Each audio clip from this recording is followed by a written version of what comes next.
What's poppin' T Squad? It's your girl Keisha, and I'm here with tonight's All Tea All Shade Growing Up Hip Hop Season 4, Episode 6 review.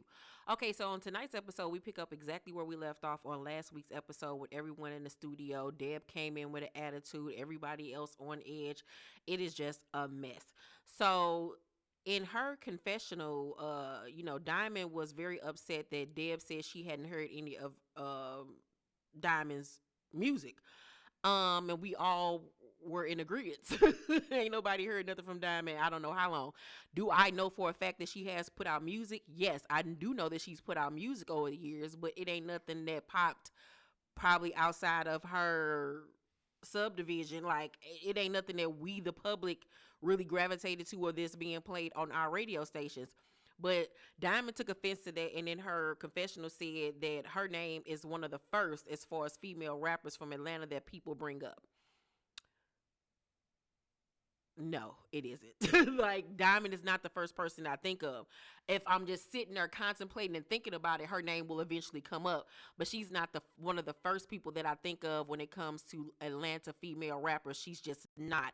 I think she's giving herself way too much credit than what it's worth. So Deb says pimpin', who I'm now gonna call simpin'. I didn't even know you were an artist. I didn't either until last week on Twitter when it was finally realized that he was a part of them franchise boys.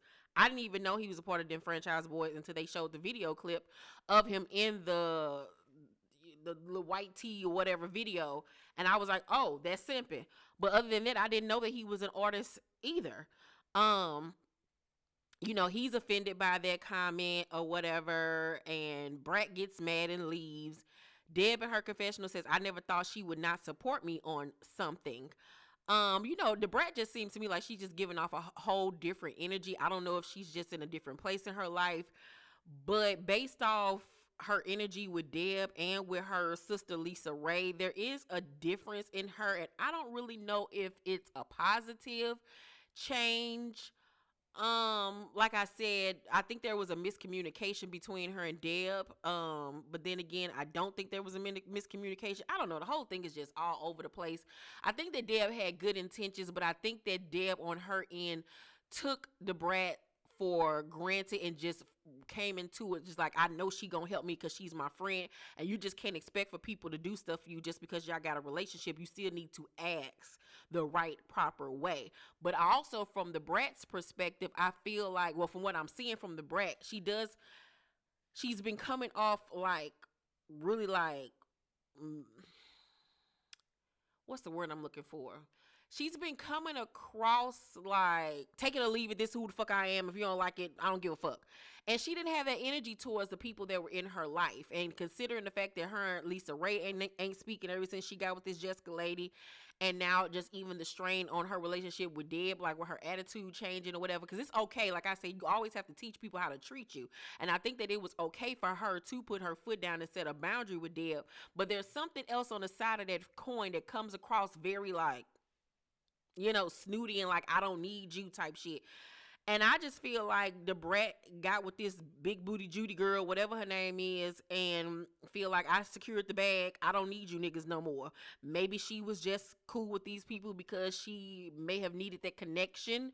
But it's coming. It's just something that ain't right there. It's just something ain't right. I feel like because this woman got money, she's probably financially taking care of her outside of her little job with Dish Nation and this show and whatever else she does. But I really feel like she feel like, I secured the bag. I don't need you hoes no more. That's just my perspective. Let me know down below what you guys think. So everybody but Rambunctious leaves because everybody's just like, I ain't got time for this shit. Bow Wow in his confessional says Deb knows who simping is. She knows what goes on in Atlanta. I mean, Deb is an old woman. Yes, she know motherfuckers in Atlanta, but maybe when she was speaking, she just probably wasn't even thinking about them franchise boys or nothing like that. Cause hell, like I said, I didn't even know that this nigga was an artist until last week. So Deb goes and gets to the car, gets into her car, cause she's just over it. She like, fuck it, we ain't even gotta do the record no more.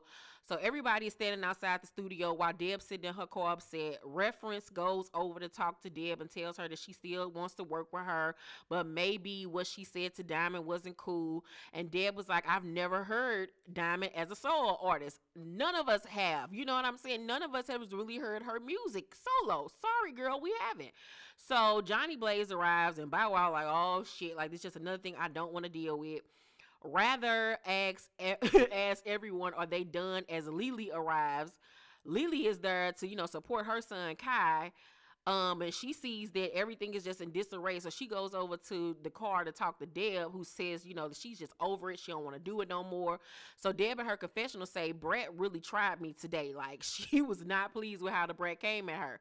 Johnny is ready to work, however, and tries to rally everybody together. And I'm really liking the way that Johnny and Rather are coming off this season. They're really trying to clean up their image from their past showings on this show, and that's how you come back, to be positive and get the audience on your side and to scrub away all the dirt that you did. So they all head back inside. Deb pulls Diamond to the side, and in her confessional, Diamond says, "Poor thing, Miss Deb. You ain't realized you fucked up because I've established myself as a solo artist. Any club you go to, my song will be played." Ma'am, Diamond. Should I be changing your name to delusional? Like, what the fuck is you talking about? Girl, ain't nobody playing no Diamond record unless it's Nuck If You Buck or that song that you was on with Ludacris and the other girls, Five Star Bitch. I think that was, yeah. Like, ain't nobody playing your records, girl. Like, what? Like, girl. Like, I think that she like Megan or Cardi or Nicki, like, you're not even mainstream in everybody's houses. There's still people out there that don't even know who a Diamond is, girl. What are you talking about? Like, you ain't got no paper like that, first of all. You sitting up there on the show with them fake ass diamond chains on. One of them damn chains alone is $250,000. Like, let's keep it a buck. Girl, them some flea market ass necklaces you got on. Like, girl, like Diamond, girl, goodbye, ma'am. Have several. So, in Baku, R. Kelly's daughter goes to see Ayana at her crib. And Baku tells her about the project Deb doing and how she hope there ain't gonna be no drama because she ain't about that. So she tells Ayana about how a referee will be on the track. And Ayana, like, last I checked, my aunt didn't even like her. I don't even know her. So for her to say what she said on Twitter, I'm not proud of my anger and how I used to be. I don't know if it'll be smart to put myself in a situation where I could revert back. So I just feel like Ayana doing team too much. I feel like she dragging it. Was referee wrong for inserting herself in something that had nothing to do with her and you don't even know everybody's point of view or their relationship with Brandon? Absolutely 100%. Do I feel like now that she's trying to come to her and apologize, it should just be over and done with? Yes, because it wasn't even that deep, girl. Like, you don't have to be best friends with the bitch, but y'all can at least be cordial enough. It ain't got to be like that bitch is dead to me forever. It ain't like she killed your dog, ran over your mama, stole your bike. Like, it's not that deep, Ayana. Like, you're doing team too much. I don't know if you're just trying to turn up for a storyline, but it's just being ridiculous at this point. So Deb says, I've only she says this to Diamond. She was like, I've only heard you with the group. So Deb in her confessional says at the end of the day, you're a new artist. And literally Diamond is a new artist. Like, you have not had a hit single on your own. You have not charted on your own. Hell, I know for a fact you ain't never charted top 10 on your own. So you are a new artist, ma'am. And you need to humble thyself and approach the situation of, this woman is trying to help me. Maybe she could help you be, on the level of a Nicki Minaj. She's done it before. So you need to humble yourself and, be willing to take criticism from somebody, girl.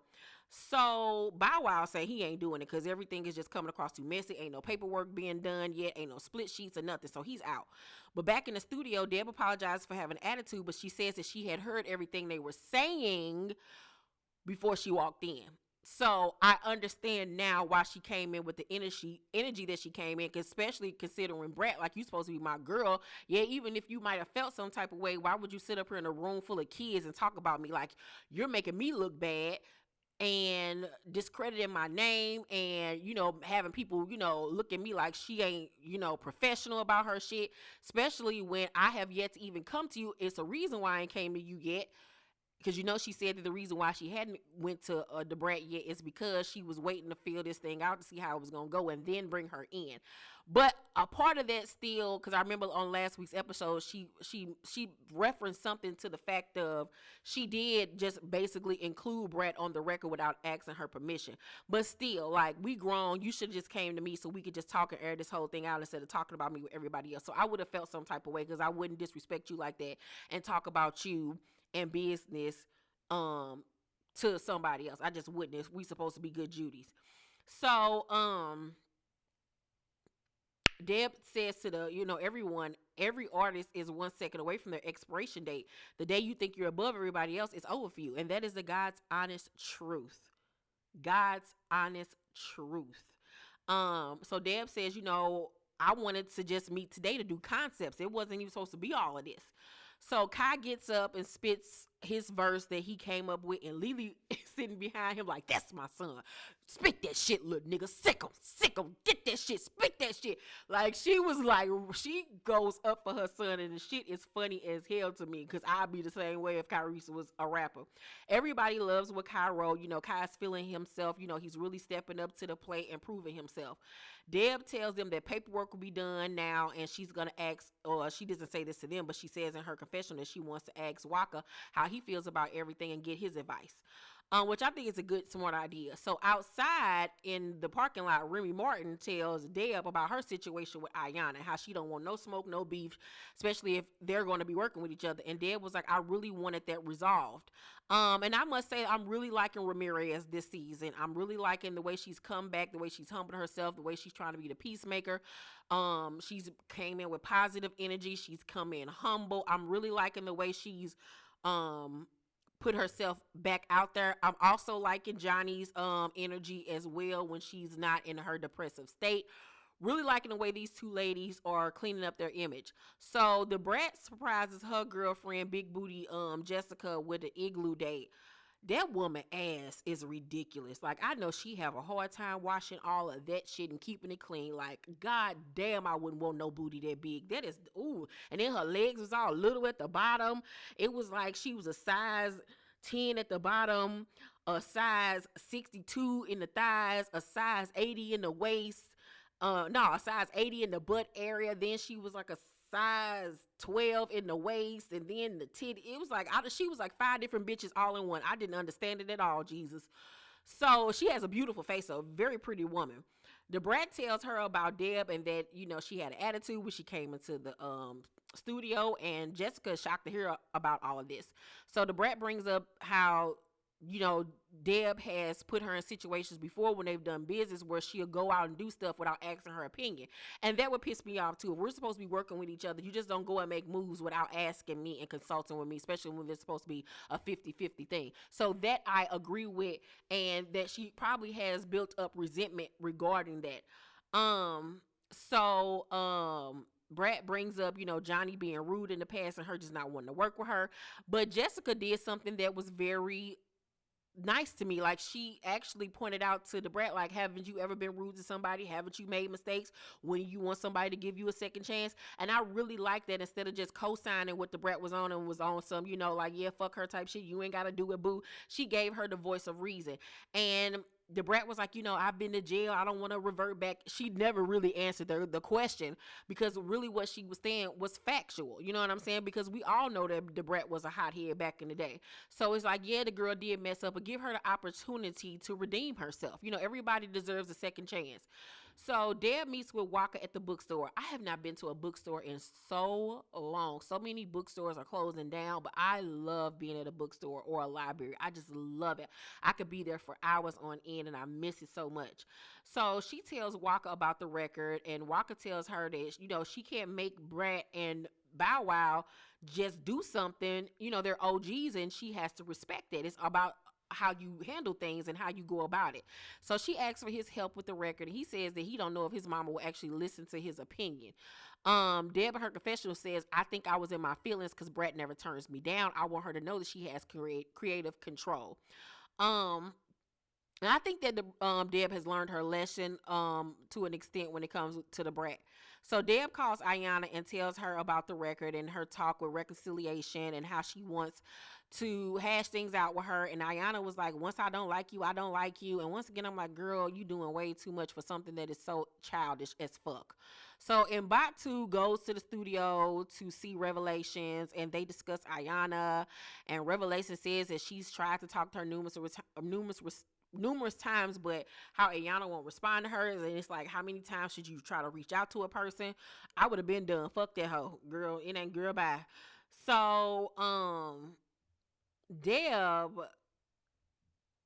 says to Ayana on the phone, time is very short, and you should really understand that considering everything that you just went through. And I agree, like, time is too short for petty, ignorant beasts and all of that shit, because you never know. Y'all had that little quarrel, but she could end up being one of your best friends ever in the world. You know what I'm saying?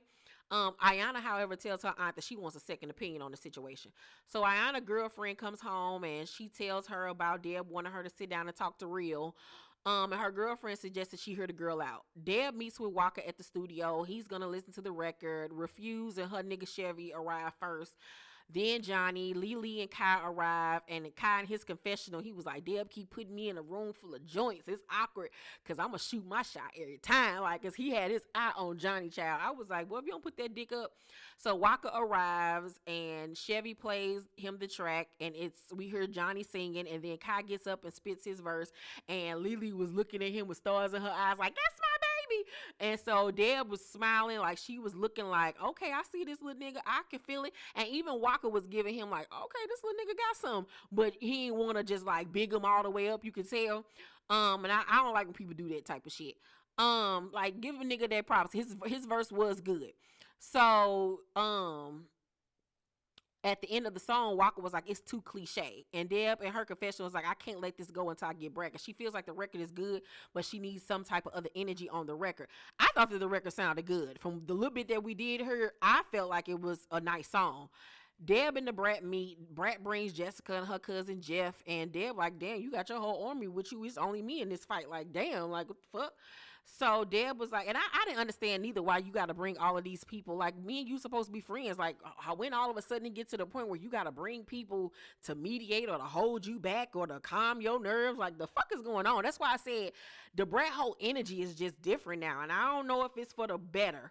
So, Deb was like, about the studio, I was in my feelings. And Brett was like, it's got to be people I believe in on the record or I'm not going to do it. Deb was like, I want to base this on talent. And Brett was like, you can base it on talent, but if people have crossed the line and treated you a kind of way, Deb cuts her off. And that pisses the Brett off because she feels like Deb always does it to her. She always cuts her off. And Deb does have that tendency to cut people off when she don't want to hear what they saying because she got it in the mind frame, I'm going to do what the fuck I want to do anyway. Which, if you're trying to work with people, you cannot have that type of attitude. So the Brat in her confessional says, maybe we should just be like friends and not do business together. And maybe that is very much so. Some people you can't do business with. Some people you do have to just keep it strictly on a friendship level. You can't work with everybody. Your energies don't match. Your work ethic don't match. So you got to be real cautious when you're trying to mix business with pleasure or mix business with friendships. Like 9 times out of 10, the shit gonna go south. But yeah, so that was my review of Growing Up Hip Hop Atlanta. Overall, I give tonight's episode a B+. It was cool for what it was. It really honestly was. I'm so sleepy though, you guys. Thank you guys for watching this review. Make sure to thumbs up this video, like and subscribe, and hit that notification bell button. Make sure if you want a Dream 2 book box, you order yours now. Pre-orders go off sale on the 28th of this month. We have sold so many boxes, so thank you to anyone who has purchased. Also, make sure you guys check out my Amazon storefront page. The link is down below in the description box as well. Love you, and I have a Valentine's Day look coming this Sunday, so be on the lookout for my Valentine's Day look. And I have a new black and white outfit series that will be dropping all next week on my fashion_killer 81 Instagram page. So get ready for that. Make sure that you follow that page as well as my main page, Keisha Irvin. Love you guys. See you on the next one. Bye.